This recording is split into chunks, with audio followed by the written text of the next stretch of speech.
Welcome to the podcast. I'm UncommonChris. In this podcast, we share our Chaosium's Call of Cthulhu 7th edition experiences with you. The format of our tale is a mix of actual play and audio drama elements. Before we get on with the show, just a warning that tonight's episode contains content that may be disturbing to some listeners. Slightly more so than previous episodes, anyway. Our theater of the mind for combat and some horrific descriptions may come across as particularly gruesome. If you are enjoying these episodes, we'd love if you could take the time to leave a 5-star review on Apple Podcasts or share it around on Good Pods. It would help us out a lot. Now, draw the curtains tight, throw another log on the fire, and settle into that wingback chair. It's time for Cthulhu at Night. The Old Ones ruled the earth aeons before the rise of man.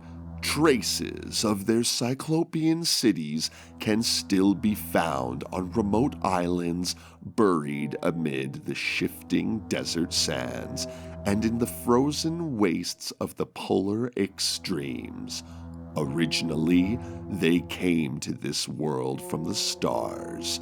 They sleep now, some deep within the earth or beneath the sea. When the stars are right, they shall again walk the earth. The final showdown begins.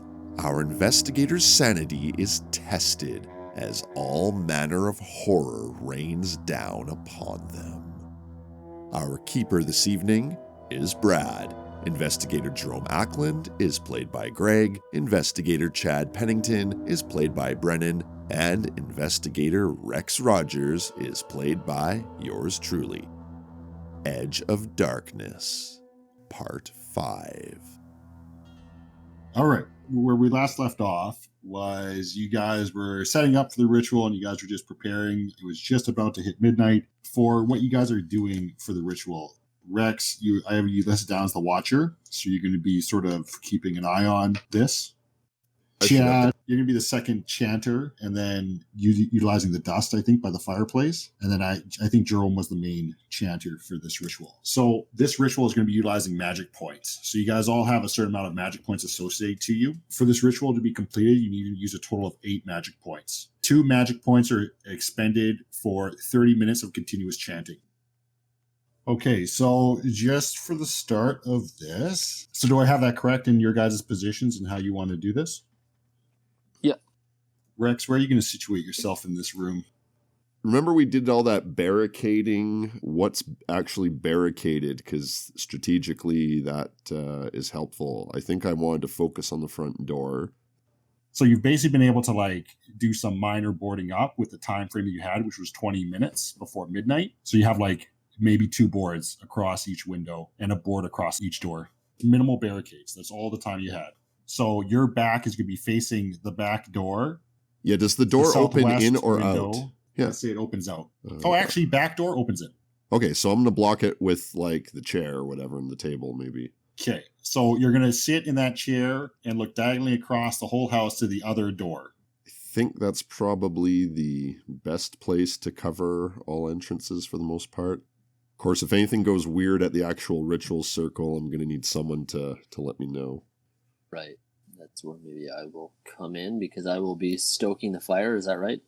Yeah, you're going to be throwing some of that brown dust within timing of what's mentioned in the ritual. And the fireplace, just to be totally clear, is right above the pentagram. Is that right? Yeah, okay.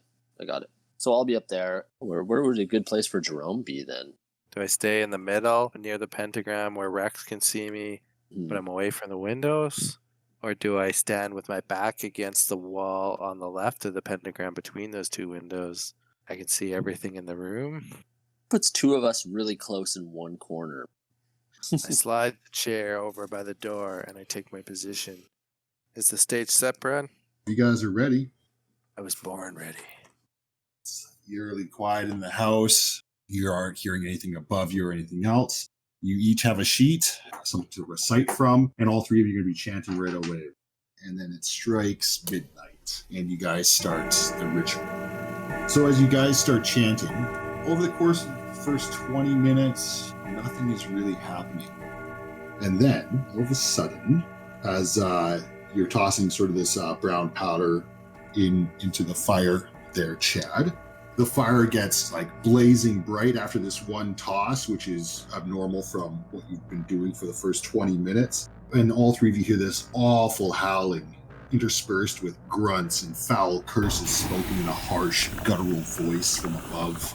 The old house begins to sway and creak, the sudden jolt shaking it to its foundations.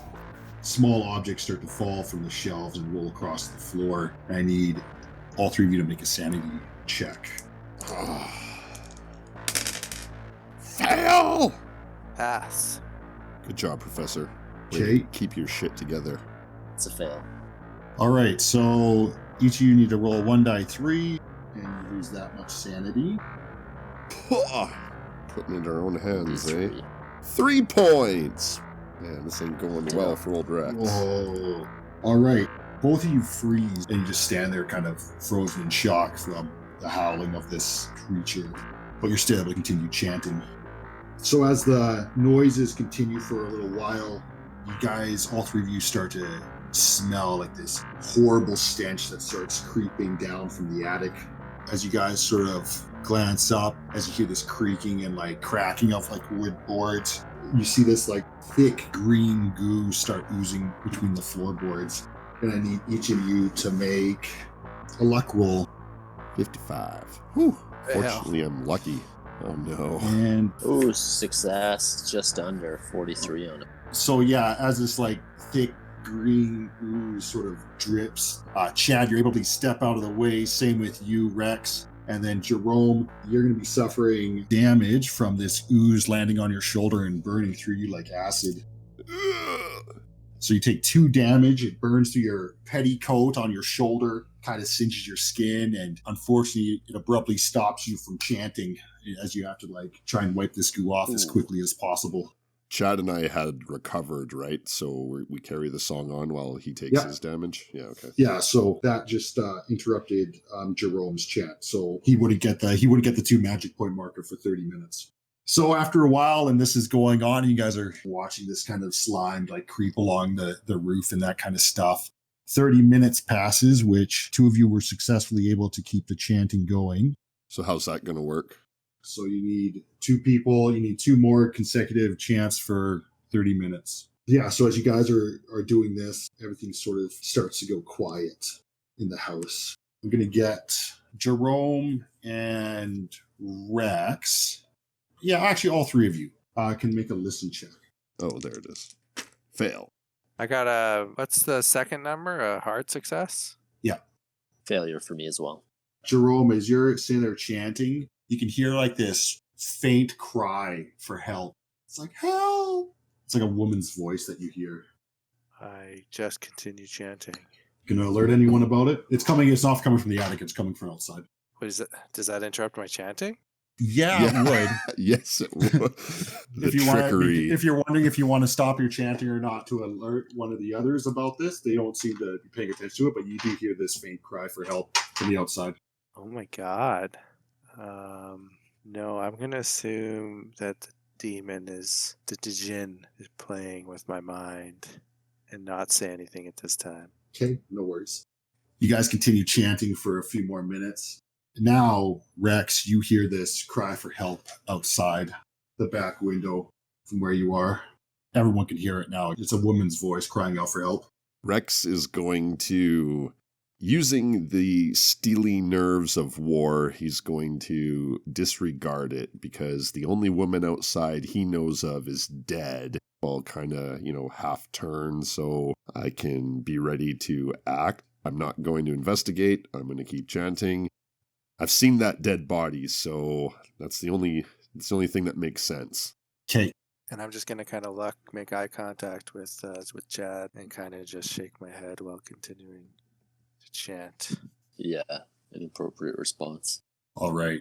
From up above in the attic, you hear like a growling cackle, a really dark, guttural voice, and then Rex, from just the back door from where you're sitting, you hear like the thudding of footsteps quickly running up, and in an instant you see this. As you like turn around, you see this hand like slam up against the window, like bloody palm strike the window.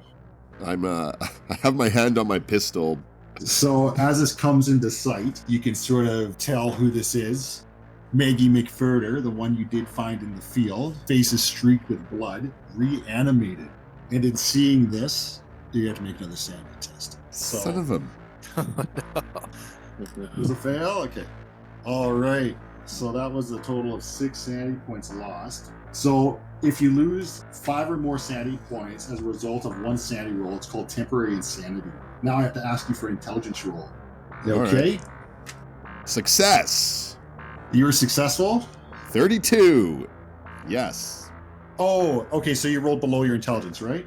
Does that not mean success? So basically, if you succeed on an intelligence roll for an insanity check, you actually realize what has happened. If you fail the roll, you just dismiss it like, that can't fucking be real. But you're like, that is a zombie. So you basically succeeded, which is perverse in this game because that means you actually identify that this is happening. I love it. Roll with it. All right. So this is going to physical hysterics or emotional outburst. You're either laughing, crying, or screaming for 1d10 rounds, and this is going to start combat because the zombie's here. What would your character be doing? Would he be laughing about this? Would he be Oh, I'm laughing. crying? Let's Yeah. do it. So this happens. So for 2 rounds, because you've been sort of shaken to the core about this, obviously this individual that's reanimated corpse. Yeah, you, Chad, and Jerome start hearing Rex laughing maniacally. Like not normal, like having the fucking best time in the other room doing that. So your chanting has been cut off in regards to that. Can I essentially, I can't take any actions for 2 rounds, is what you're telling me? That's correct. Yeah, All right. that's correct. The sound of that, can I obviously clutching my carbine, kind of move and look around the corner? We're just going to do some initiative stuff. Chad, I think your dex is 50, if I'm not mistaken. Jerome is 60. Rex, what's yours without a gun? 65. And 115 with the gun prepped. All right. Yeah, so this is basically what happens. So, yeah, Rex, you're basically laughing maniacally for 2 rounds. Jerome can go next in this moment. So you're going to look around the corner with the carbine. Mm-hmm. As you look around the corner with the carbine, you're still chanting. Right as you see Rex sort of taking a couple steps back and laughing, as you take your attention to the window, your eyes make contact with what's there, which is Maggie McFurter covered in blood, gaping wound in her chest, like slamming against this window, and you need to make a sanity roll. I should have known better. You should have. I'm good. In regards to that, take 1 sanity point loss. Okay, at least I'm not laughing maniacally. The scene looks really good in my head. We have fortified the thing, like she has to zombie her way into the house, so that hopefully that slows her down enough. She's like, yeah, she's just banging on it. She's not getting to the house in any way. Jerome, that's sort of what you kind of see, so it's kind of jarring, and you're like, ugh, but you're still able to continue your chanting, so that's good. Okay, so Jerome has looked around the corner. Yeah. He's seen this, but hasn't reacted himself. That's correct? There's been no other actions. How would you react there, Jerome? You're still chanting, right? So Still chanting, so he has to stop that. I'm hearing this maniacal laughing. I guess I would kind of tuck myself a little bit behind the wall, but keep my eye, like I kind of stepped around the corner, and I would kind of just tuck myself back, but keep my eye and my gun pointed in that direction. I think it's too risky for me to stop chanting right now. And I'm by the fire. I got the dust. And so don't see that there is much I can do right now except just hold steady. Keep dusting, keep chanting, keep my eye on. Obviously, my gaze is pointed towards Jerome, who's then watching Rex. So hopefully, if something more serious begins to happen and I need to intervene, I can. But yeah, I think, if I stop right now and he's already looking at whatever is making Rex laugh maniacally, that could spread to him, and I stop and I even just to call their name or something, I don't want the ritual to break. all right. So Chad, as you're continually doing this, you hear some creaking on the boards above you. So it sort of brings your gaze up, and you can see this green ooze sort of forming again. And then you hear this sort of harsh, like the harsh curse that you heard before from thing up above. And it spits this blast of acid at you as you're standing there by the fireplace. You can attempt to dodge for this. Sure. Whatever your dodge percentile is, you just try and roll and we'll see how it goes. A 69, my favorite number, of course, but not a success. So as this acid splashes, it kind of just like jets up against the wall beside the fireplace. So it just misses you. Even though you weren't able to get out of the way in time, like you felt your movement was slow anyway, it just missed and it sprayed it up against the wall. All that lucky. So next round. All right, Jerome, what would you like to do?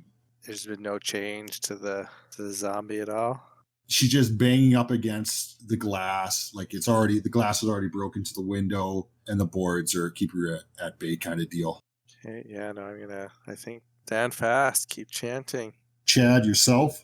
Yeah, I don't really know what's going on over there, so I keep chanting as well. Also looking at the ceiling for more acid blasts.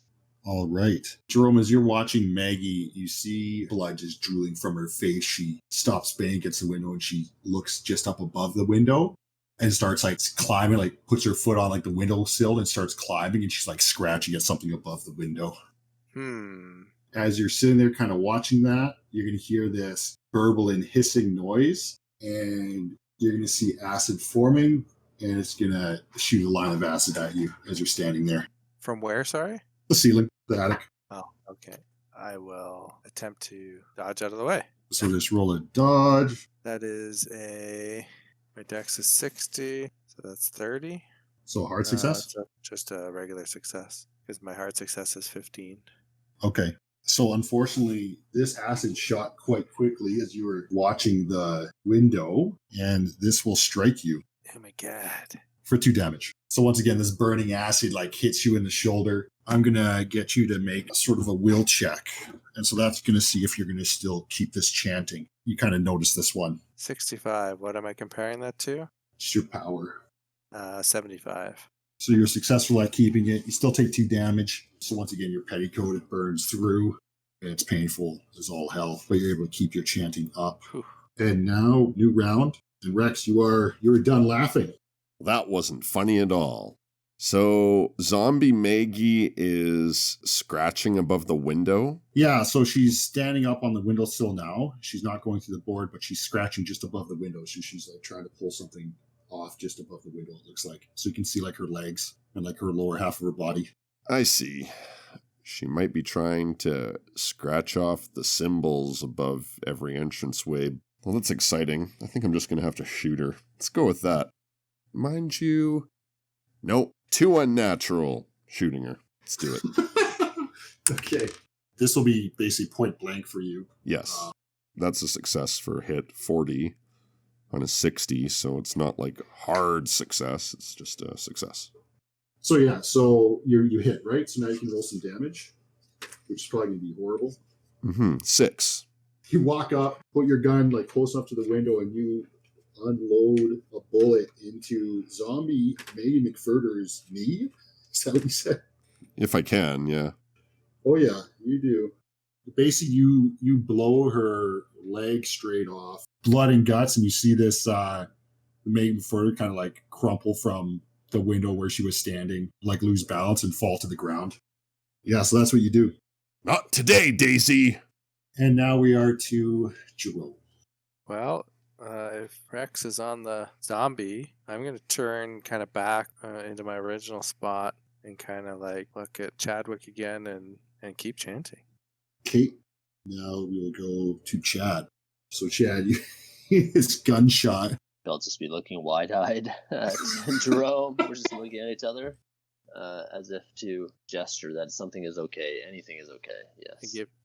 I give you a nod. And if that's the case, then I think Chadwick can calm down a little bit. And nothing else changes for me. Keep chanting. Keep dusting. As you stand there, barrel kind of smoking kind of style, Rex, you see like bloody hand like come up and grab the windowsill. You can see the zombie of Maggie McFurder trying to like drag herself up to the window, still making noises and yeah, just looking like a mess. As you're standing there, Chad, just a window to your left of the fireplace abruptly smashes and a rock flies across the ground. This is by me? A rock flies across the ground? Yeah, like smashes through the window just by the fireplace. Oh no. Damn. Uh-oh. I'm not unwise enough to poke my head out, take a rock in the face, so I might just move out of the way of the window, actually, and to a point where I can kind of see it from a side, angle myself up to it in some way, so that if something approaches it, I can see it, but I'm not in a direct line of sight. Did the rock break the board off? No, just went through the window. And as this rock kind of comes through, you hear like the thudding of footsteps, and then it slams up against the window. The broken window is the face of your favorite hobo. No, it's Red. Oh, yeah. Red Jake. Red Jake. Right. Forgot about him. Didn't think there was a hobo left. So in seeing this mangled face slam up against the window there, Chad, Oh no. you're going to have to make a sanity check. All right. Oh, I just failed by 2. Oh no. 57. Ooh, lucky. I got lucky. 1 under the dreaded 5. Yeah, so you see this like mangled face of Red. You can tell that it's him because of the red plaid shirt that he had on. Yeah. His chest is like, there's a big hole in his chest, and he's banging on like the side of the wall, just making these unearthly rolling noises. And you can see him kind of reaching up and scraping just above the windowsill. Oh, in that sandy take, you sort of jump in fright from that. So instead of just kind of like scream out in a bit of terror there, Chad, just from like the suddenness of it, and you lose your chant. Okay. Fortunately, the professor's still going strong. Don't look out the windows, Professor. So in regards to that, and the professor's still going strong in all this chaos, you guys are successful in the next step of this. So you guys are at 6 points expended. So another 30 minutes of chanting is all that's needed. So this was just our first 2 points expended? Is that No, right? you guys both expended 2 Oh, before. we've expended. Yeah. Okay. Right. Yeah, we're at 6 at 8. So at that point, obviously there's so much commotion and stuff. Obviously from the front room now, we're going to go back to Rex. You have your gun, so you are at the highest dex right now with 115. So we're going to go back to you. I don't know much about fighting zombies, but I know a bit about taking out hostiles. So as soon as her head kind of rises up to a visible point in the window, I want to take another point-blank shot, this time try and get her square in the melon. Make you roll that shot if you want to take it, because it's like, just trying to hold on to the windowsill and stuff. So if you want to take that coup de grace kind of style, then I'll let you do that. Let's see if we can pull that off. Oh, you don't have to roll for it. You're okay. basically putting like the barrel of the gun to her head. There's no room for error in this one. Yeah, I'll do the old the cross and be like, sorry, ma'am. Okay, another bang. Head lolls back, and then it like kind of slumps forward, and it's still like moving. Son of a bitch. Does it seem any lessened, or is it still just doing the same thing? You shooting in the head didn't seem to lose any of its functions. I mean, it can't stand upright. Okay. Note, zombies' bullets don't kill them. I feel this has been an educational adventure so far. Do you want to move anywhere? You're going to stay at that window and sort of man it. You heard a commotion, obviously, from the other room. It's the smashing of a window, too. Right. I'm just concerned that viewing something else is going to cause me to have to make another failed sanity test. You won't have to make another sanity test on that. You've already kind of dealt with what could be worse at this moment, right? Yeah, I'll reposition myself so I can see what's happening on the other side. Are you going to start chanting again, or are you not going to chant? I will try and jump in, resume the chant with the professor. And then we're going to go to you, Jerome, which you see the expired Red clawing at the top of this window that he smashed through in the main room. So he's still outside, obviously, but he's clawing just above. You hear like boards sort of creaking. So I'm thinking, knowing that Rex shot the other zombie, I think I'm going to try and shoot at Red with the carbine. So what I'm going to do, if you're going to take aim with your carbine and shoot at Red, and you're the one that's still chanting, because right now Rex just started up again, so you're able to, and then Obviously, Chad stopped chanting because of the fright that he got. So if you want to try and continue chanting while you shoot, it'll be a concentration roll for the fact of if you can recite it while aiming. Oh, and what am I comparing concentration against? Sorry, it's power. You know what? I'm going to go for it. My power is 75. Ooh, that is a hard success. From the quick memorization with your professor skills, you're able to sort of recite the sort of chant without really looking at it for a moment. And you're going to take a shot at Red. All right, Jerome. 24, which is a regular success. Okay, roll your 2d6 damage. 5. It's about as hard as I stab Holy with a balls. knife. Yeah, you unload around into Red, and he sort of like his shoulder rocks back a bit, and he's still at the window, sort of clawing at it. But you struck him good with that shot. All right, I'm just going to keep chanting. And now we will go to Chad. So, Chad, you've sort of recovered from your instant shock from Red showing up as a zombie at the window. Okay, I'll take a shot at Red as well with my 32 revolver. Okay, you're pretty close to the window. Obviously, you're by the fireplace, so you can get to the point of a point-blank shot if you want. I'll shoot from where I am because I don't want to put myself in bodily harm. Is there a malfunction on that bad boy? 100. You can roll that. 10, that's actually not a hard success, but what's the second one? Moderate? No, That's hard. Extreme's the best. Extreme and then hard. hard. You strike him, so just roll some damage with that. 1d8. Swingy die 2. Aw. You send a round into Red's chest as well. Zombie Red will continue to pull at some board.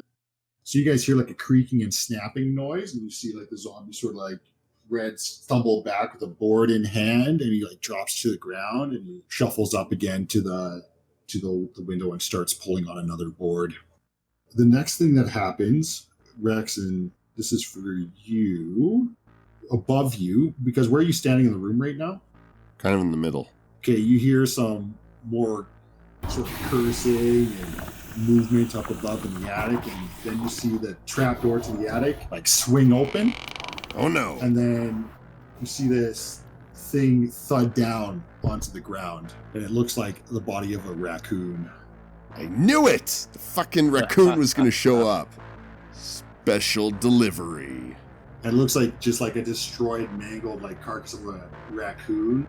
And then you see its like fingers and stuff like that start to twitch, and the body starts to shudder and jolt. You can hear sort of like some sinister laughing as the trap door slams shut. And back to Rex. Damn it! I want to use my switchblade, and is it functioning or is it like still animating? You kind of made it sound like it was Still stunned. animating. Okay, I want to stab it through like the neck or something and like pin it to the floor.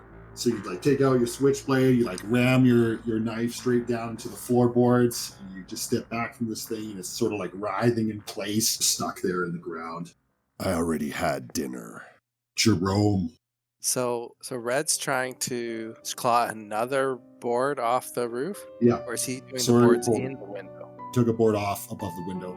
He's trying to get Switch it up another one. again. And then like in the middle of this fray, like obviously Chad's unloading his gun through the window at Red. You just took a shot. There's chanting. The fireplace is going. There's still the unearthly smells coming from the attic. And you hear this horrible squealing behind you. It's just pure chaos.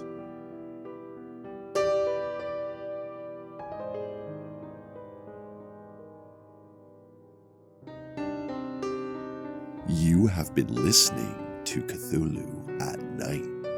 Thank you for joining us. Links relevant to this podcast will be in the show notes. Our fine investigative team from the Society for the Exploration of the Unexplained will return in our conclusion to the Edge of Darkness. Good night.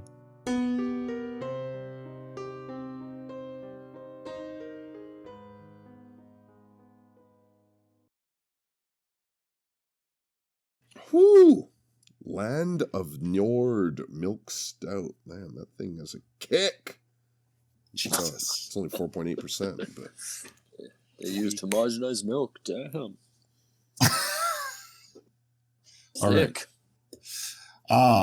Chris, I have a map up here for where you guys are at in the house, so you can have a visual kind of view of what the layout is. Whoa, did that come in the book, or did you sketch that out? I sketched that out. Thank you kindly. Damn. I've been in the mood to hire a Shitty. cartographer. Oh, fuck, look at your little chairs and shit. Where'd you learn to do all this? The fuck? It's cool. You got a future in map design there.